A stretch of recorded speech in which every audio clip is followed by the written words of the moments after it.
Greetings, Congregation YouTube. It's John the Preacher. Welcome, friends. Are any of you familiar with the fantasy science fiction motion picture Back to the Future, where there's a young actor named Marty McFly who travels to the past and meets the wizard Doc Brown, who invents time travel? And he keeps saying, "Doc, this is so heavy. This time travel is so heavy. I don't understand." And Doc Brown says, "Marty, is there a problem with gravity in the future?" Because he thinks he's talking about something that's literally difficult to lift instead of a concept that is mentally, emotionally, or spiritually difficult to accept. And so today, friends, I have to be the Marty McFly and tell you that the prophetic study that we're about to embark on is heavy. Now, if you are a young person and you are considering joining the John the Preacher Junior Ministers program, when you do your public speaking, you'll want to always remember to include a joke in the beginning to break the ice and make your audience feel more comfortable. This is especially true if you're discussing a topic as severe as end times, which we are today. I was watching the television with my wife, Ginny, and we saw a documentary about pole shift, and the Spirit showed me the Pacific Ocean rising 2 miles high with mud, water, and debris, and swallowing up every major city on every major coast. I saw 1,000-mile-an-hour winds whipping around the globe. On one side, the earth opened up and liquid hot magma swallowed all the evildoers. And on the other side, the temperature dropped 180 degrees instantly, and everything was frozen in 4 hours. Now, every culture has a flood myth. There's Noah in the Bible. The Mayan have the Huracan flood.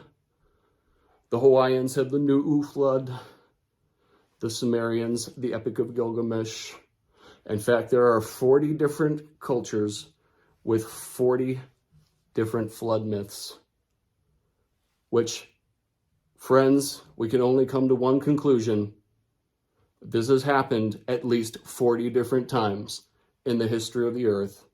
And it's about to happen again. I said, "Lord, when will these things take place?"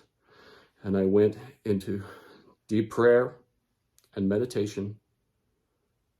And after carefully considering a number of very specific scriptures and consulting the angelic beings, I was shown that the end of time is March 12th, 2023.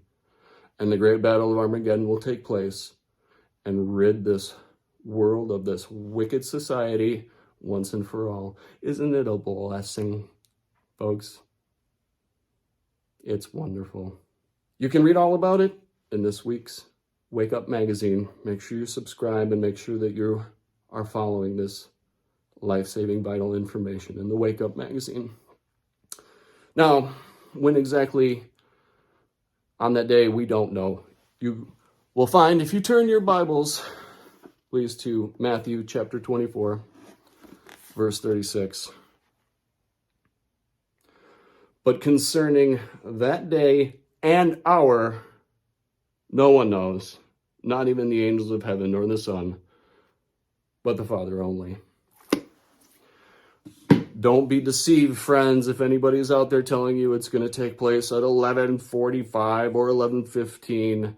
Don't believe them. They're a false prophet out there. Evidently, Jesus spoke about the last hour worker. It will take place between 10 and midnight at some point. We don't know when, depending on the time change and daylight savings. We'll have to see.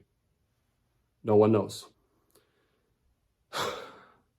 Now, what can we do to save ourselves? Well, you have to go You have to subscribe to John the Preacher, and you have to go to www.patreon.com/John the Preacher and subscribe at any level. The incentive there is that you will find out the location where we will meet and be safely gathered on the mountaintop. It'll be a mountaintop located in North America, God's chosen continent, and we will meet there in safety and survive the coming pole shift.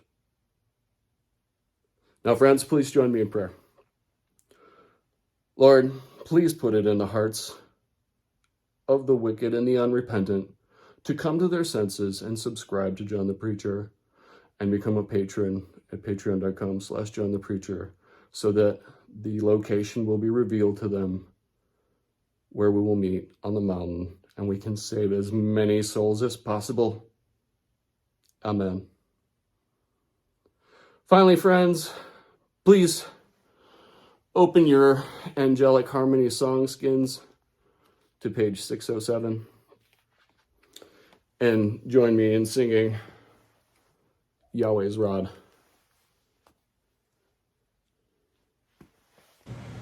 We hunger for the sacred blood, living saints are we. Yahweh wields his mighty rod to smash his enemies.